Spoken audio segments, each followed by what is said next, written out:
কয়েকদিন ধরে ইউটিউবে একটা রেসিপি খুবই ভাইরাল হচ্ছে। ভাবলাম আমিও ট্রাই করে দেখি। কিছুই না, সিমের ভর্তা বা সিম বাটা। আমিও বানিয়ে ফেললাম সিমের বাটা।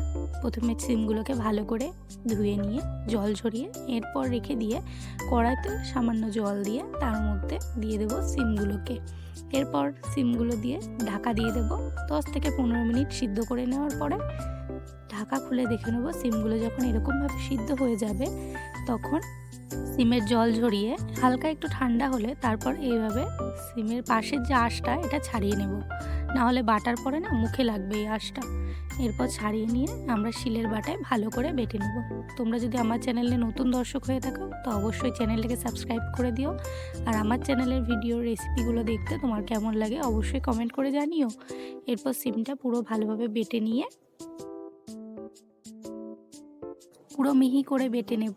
এরপর শেষে আমরা 4-5 কোয়া রসুন আর 2টো কাঁচা লঙ্কাকেও এর সাথে বেটে নেব। এরপর কড়াই ভালো করে গরম করে তাতে অল্প সর্ষের তেল আর কালো জিরে ফোড়ন দিয়ে আমরা সিম বাটাটাকে দিয়ে ভালো করে নাড়তে থাকবো।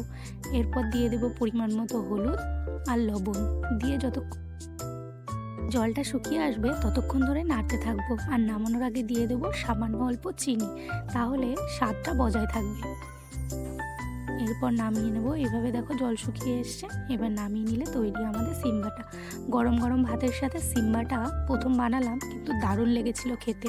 এছাড়াও আমি তৈরি করেছিলাম ডাল আর শীতের সব রকম সবজি দিয়ে একটা তরকারি।